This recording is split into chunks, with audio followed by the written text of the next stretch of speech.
Okay. Salamat sa inyo, Panginoon. Tuloy po natin ang ating pong conversation with Pastor Rainer Tarayo. So, ipapagpatuloy po natin. Tingnan nyo, yung 12 apostles. Ano ang utos ng Panginoon sa kanila? No? Yung 12 apostles. Sa Matthew chapter 12, chapter 10, no? Verse 7, sabi dito, as you go, preach this message, the kingdom of God is near. No? Kapag kayo mangaral, pag pupunta kayo kahit saang lugar, huwag niyong ipangaral niyo na malapit nang dumating ang kaharian ng Diyos. So, ibig sabihin po, Pastor, ay parang nagigits ko yung sinasabi mo. Ibig po sabihin na wala sinasabi Panginoong Yesus na pumunta kayo doon sa iba't ibang lugar at pangaral yung doktrina. Oh. Ang ibig sabihin, gospel of the kingdom. Kasi yun ang gamot. Yun ang solusyon ng problema ng mundo. Ang gospel of the kingdom, ang mabuting balita. Bakit sinasabing ang near of ang kaharian ng Diyos? Kasi sa panahon yun, hindi pa siya naiaalay. Kasi ibang klaseng hari ito, ipaalay niya muna yung buhay niya sa mga ililigtas niya, babayaran niya yung mga kasalanan. Yun ang tinatawag good news of the kingdom. Kasi sa kaharian, sa isang kaharian, ang good news, ang king. Oh. Di ba? So, at walang king kung wala siyang territory.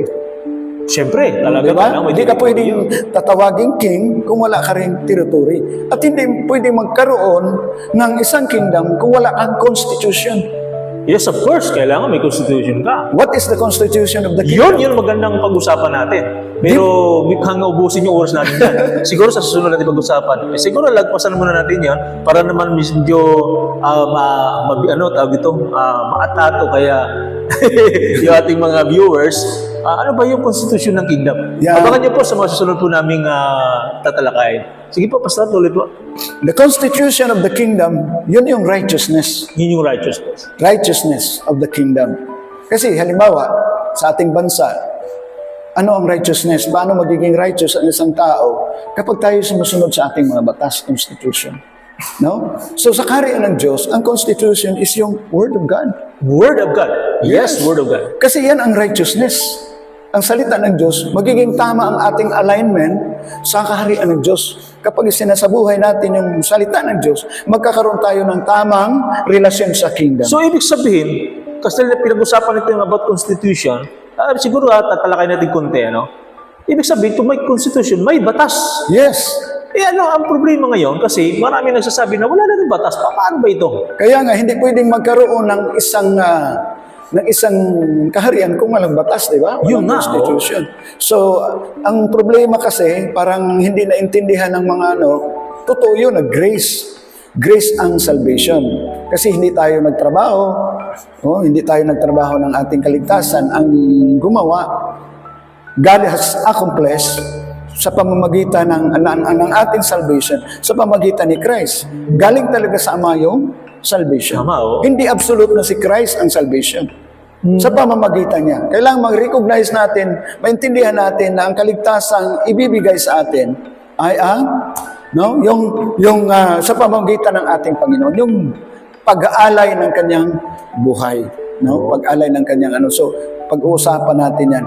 So, ang grace doon, dahil hindi tayo ang ipinako, hindi tayo yung nagsakripisyo, yung mga gawa natin walang kabuluhan. Ang Diyos ang gumawa sa pamamagitan ng ating Panginoon. Klinaro talaga ng Biblia yon. Kinilaro ng scripture, ng gospel of the constitution of the kingdom, the scripture, Kasi salita ito ng Diyos eh. So ngayon, ang grace, yung atonement. Yung atonement. Yes. Yung atonement, ang grace. Grace yun. Bakit grace ang atonement? Kasi yung atonement, nagkaroon sa Old Testament, alam naman natin yung tinatawag Day of Atonement na mga hayop ang iaalay para sa kaligtasan ng isang tao sa loob lang ng isang taon. Uulitin naman yung taon na naman, uulitin naman. So paulit-ulit. Ngayon si Christ, isang beses lang. Siya ang nag-alay. Kaya ang tawag doon, grace. Ang salvation.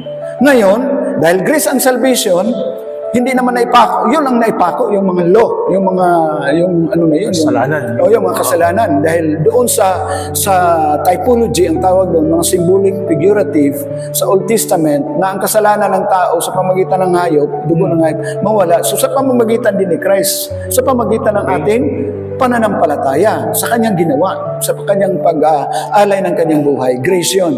Ngunit, ang moral law, ang batas ng kingdom, yung Ten Commandments, hindi yun mawawala. Yun nga po yung inisip ko, Pastor, kasi hindi naman natin, realidad lang ng buhay, may nagtuturo na nasa grasya na tayo ng Diyos, kaya hindi natin kailangan batas. Ang inisip ko dito, kasi pag pumupunta tayo sa munisipyo, sa City Hall, ay kailangan may batas kang susundin. Di ba? Kung saan ka mong pumuntang bansa, may batas kang susundin.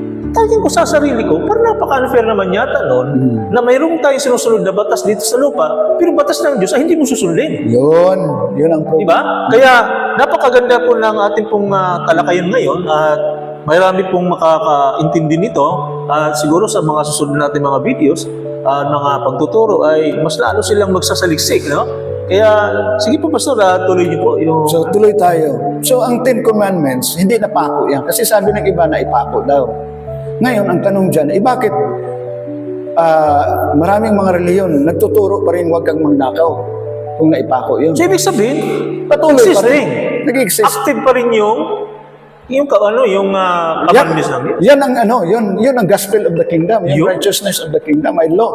Hindi pwedeng grace lang. Kasi kapag grace, salvation yun. Oo. Dahil hindi talaga tayo nagtrabaho ng ating salvation. So kapag tayo sumunod, kapag tayo nasa kaharian ng Diyos, susundin natin yung mga utos. Kasi, ang sabi ng iba, ang iba kasi, darating pa lang yung kaharian ng Diyos. Totoo yun. Pero hindi nila alam na dalawa, no? Ang kaharian ng Diyos, sa ngayon, talagang naghari sa spiritual.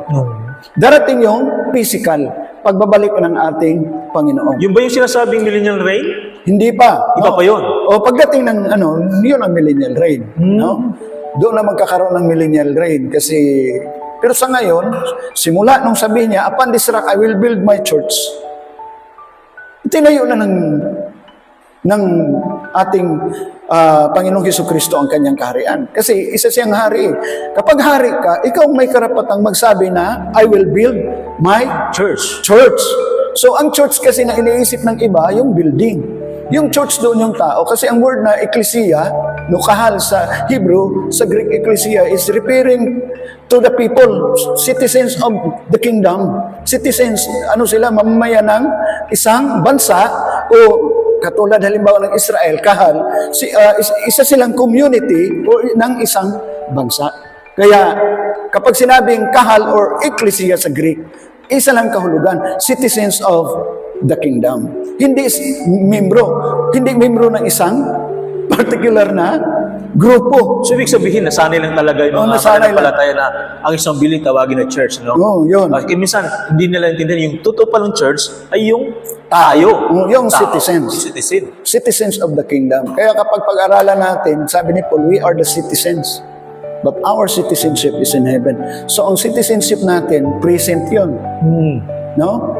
Present yun. Present tense kasi ganito, sa Lucas chapter 10, yung 72, nangaral sila about the kingdom. Binasa ko kanina. No? As you go preach the kingdom. Bumalik. Sabi sa... Luke 10:9. Sabi ng... Luke chapter tungtuwa sila. Tungtuwa. Luke chapter 10 yun. No? Yeah. Sabi nila.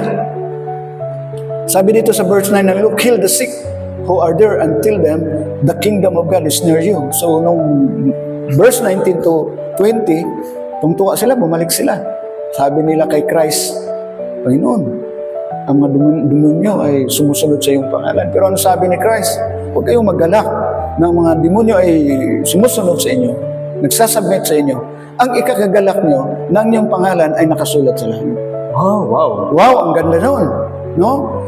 Nagulat ako nung binuksan ng Diyos ang aking puso at isipan. So, ibig sabihin pala, kahit nandito tayo sa lupa, citizens na tayo ng kingdom. Present reality yon. Kasi sabi niya, huwag kayong magalak na nagpapalayas kayo ng mga masamang espiritu. Ang ikagagalak nyo na ang inyong pangalan ay nakasulat sa langit. So nagkaroon pala ang isang mananampalataya ng dual citizenship. Naging dual ang kanyang citizenship. Nandito siya sa earth, halimbawa ako, citizen ako ng Pilipinas, at the same time, citizen ako ng Heaven. Oh. Di ba? Napakaganda. Kaya yung gospel of the kingdom, yun ang susi upang makapasok ka sa kaharian ng Diyos. Yung gospel of the kingdom. Kaya, the gospel of the kingdom, kailangan ito yung i-preach ng lahat ng mga mangaral. Kasi ito yung the full message of new life, sabi ng angel, no, doon sa kay Philip, no, preach, no.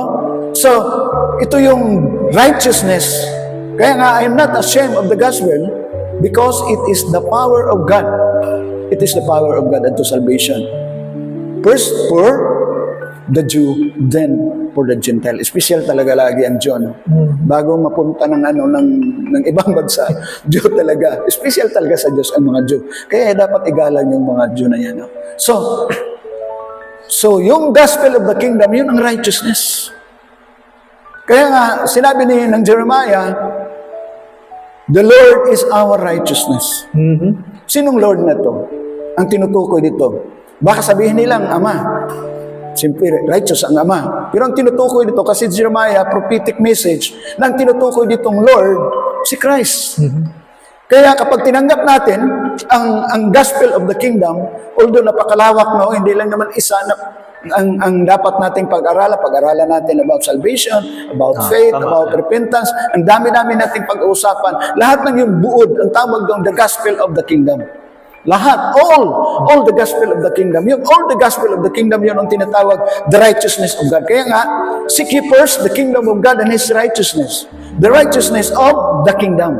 Of the kingdom. Yun ang gospel of the kingdom. Yung mga salita ng Diyos yun. So kaya yun ang dapat nating hanapin. At ang nakakalungkot dahil ang mga grupo-grupo ngayon, nililito tayo, nililigaw tayo. Ako wala akong reliyon. Wala akong reliyon. Ang tinuturo ko ay ang kaharian ng Diyos. Yun nga po yung isang tanong ko, Pastor. Ano, kasi ako, meron ako mga karanasan tungkol sa ministerial, di ba? Doon ko nakita na tama yung mga pastor na nananalangin about sa unity. Tama? Okay. Pero, nung dumating yung pagsubok ng Diyos about unity, hindi nila maintindihan ano ba yung ibig sabihin na unity ng Diyos. Kasi ang iniisip nila, yung unity na yun ay yung kapares lang nilang denomination, kapares ng doktrina. Yun. Kung sumagi sa isipan ko ngayon, na yung unity na yun, ay pala doon yun sa gospel of the kingdom. Yeah. Kasi kung siguro yung itinuturo ng mga magdagapagturo, wala siguro away yan. Walang away. Diba? Kung lahat ng reliyon, magkaisa, makikita nila na kailangan pala ipangaral ang gospel of the kingdom. So makikita natin na tayong lahat ay nasa kaharian ng Diyos. Walang away, walang pagalingan, walang silusan, walang siraan. Ngayon maraming siraan. No, nagsisiraan, nagpapagalingan. Dito kami kasi matatalino ang mga pastor namin.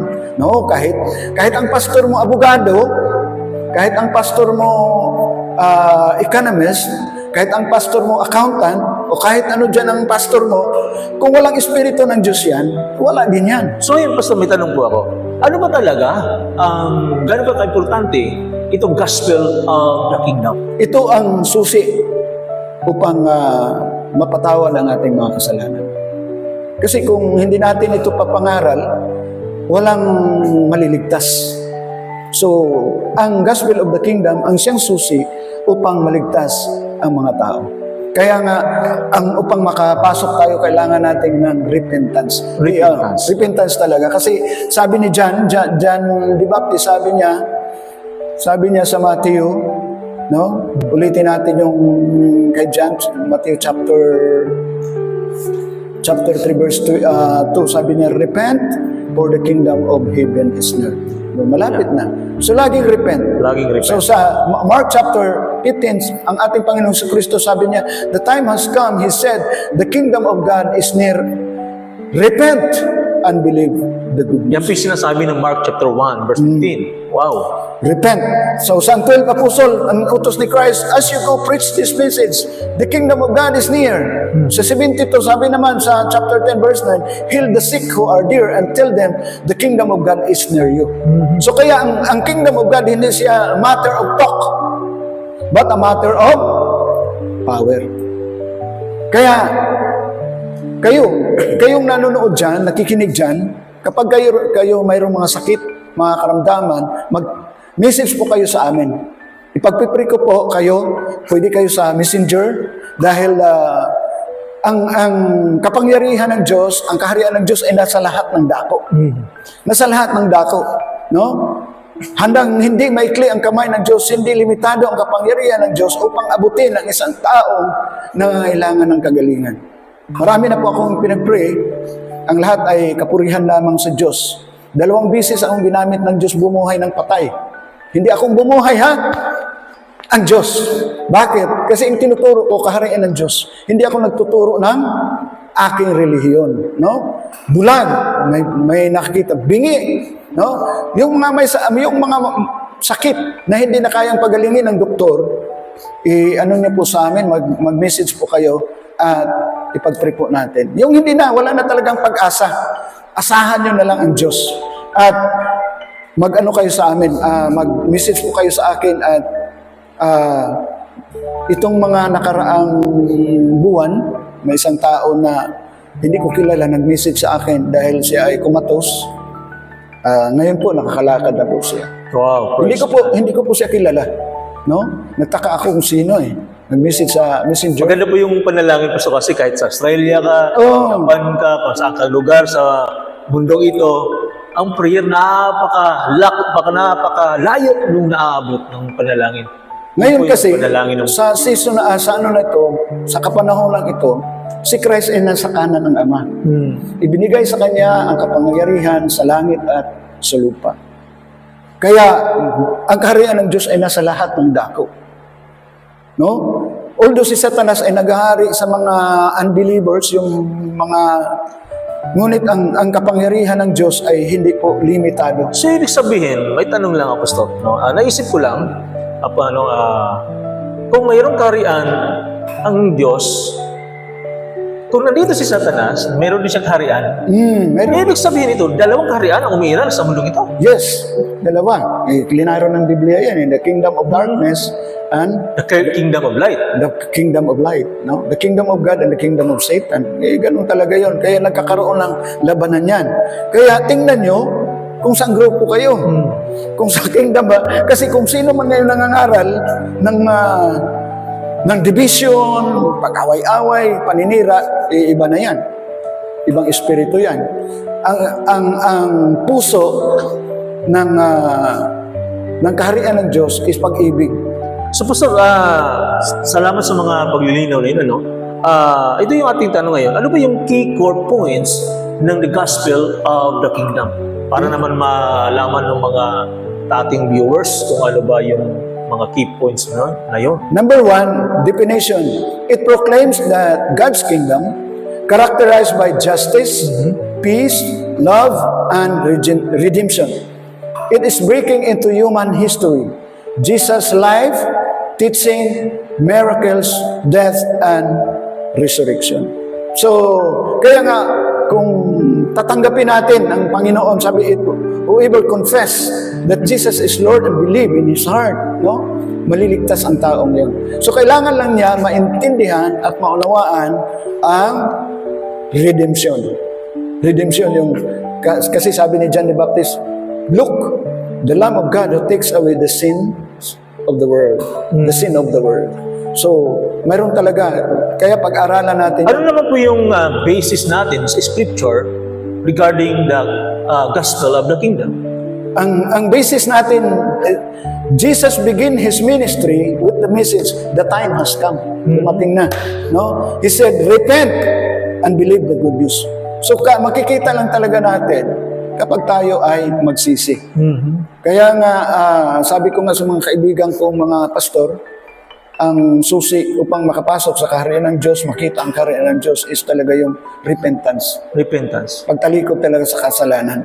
Kasi kung hindi mo yung gagawin, wala. Kaya ipapangaral natin kung ano ang repentance. Bakit kailangan kong mag-repent?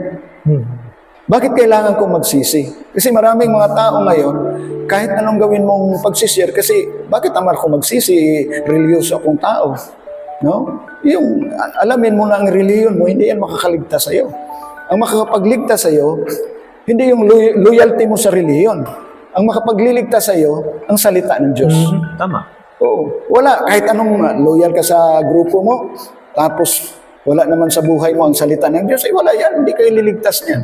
Kaya nang dahil dyan, nagkakaroon na ng pag-away-away. So, yun po, Pastor, ang pangalawa, yung key points, core, no? Ang pangatlo, yung dual aspect. Dual aspect. Okay. Yes. It compasses both a present reality. Sinabi ko na ito kanina, where believers can enter and experience God's rule in their lives now, and a future fulfillment when God's kingdom will be fully established on earth. So ngayon, naghahari ng Diyos. Simula pa noon sa ang ating Panginoon ay nagkaroon ng anoint siya sa Jordan River. Yung legal na pagiging anointed king niya, nung sabihin, "This is my son, whom I love." Maniwala kayo sa kanya. Sundin niyo siya. So yun ang ano talaga ang sentro na dumating na ang kaharian ng Diyos. Kasi dumating na yung hari, yung ikapangalawang Adan. Kasi ang Diyos, naghari na siya sa sabi pa ng Isaiah, "Heaven is my throne and the earth is my footstool." So ang earth talaga, mayroon pa doon sa Psalm 150 na sinabi doon, "The highest heaven belongs to God, but the earth He has given to man." So ang paghari talaga sa lupa, ipagkakatiwala niya hindi sa mga anghel, kundi sa tao. Sa tao. Kaya nga si Christ tinawag Son of God. No? Sana wag namang maano yung mali naman sana ang isipan ng mga Greek na kapag sinabing Son of God, nanganak ang Diyos, no? So pag-usapan natin. Later on. Later on siguro.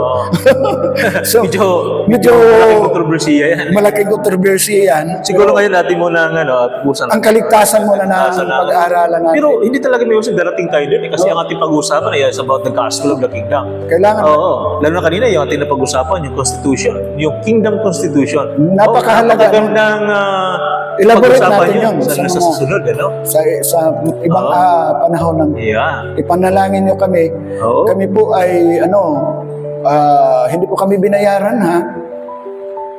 No, wala po kaming walang gusto lang namin mula sa kapangyarihan sa biyaya at ng Diyos na kailangan na ipangaral ang mabuting balita. So balik tayo, the gospel of the kingdom, ito yung good news, sa Greek nga good news, evangelion, Evangelion. no?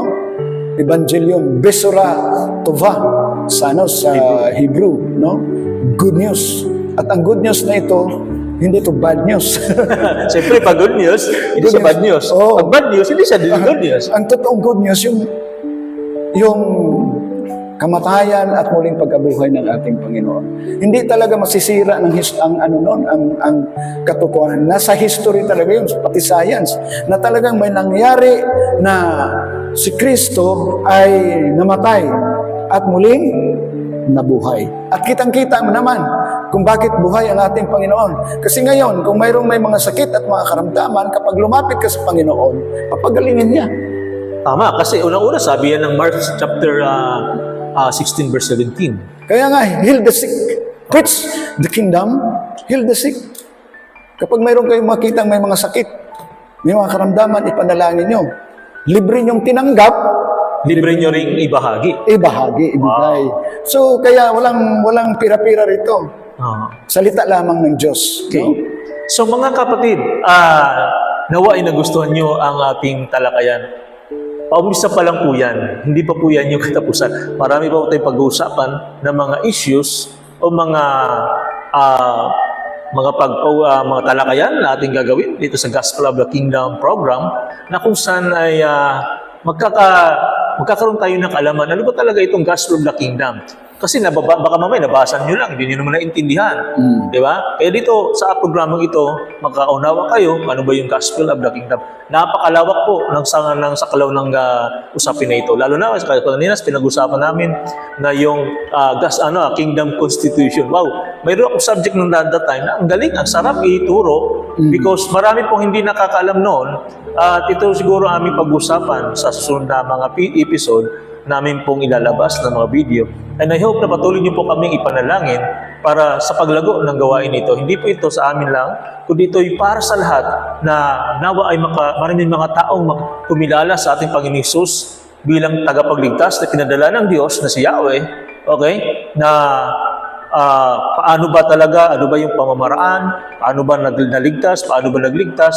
Siguro mapag-usapan natin pag mayroong topic din kaming bibigay sa inyo, ito po yung tinatawag na understanding salvation. At marami pa po yan sa sunod po. Hindi kaya wag po kayong mawalan ng oras sa pagsubaybay sa programang ito hanggang sa darating ang mga araw na, ang dami ko nang nalaman tungkol sa programa na ito. Hanggang sa muli po, tutok lamang po at abangan ang mga susunod na mga episode.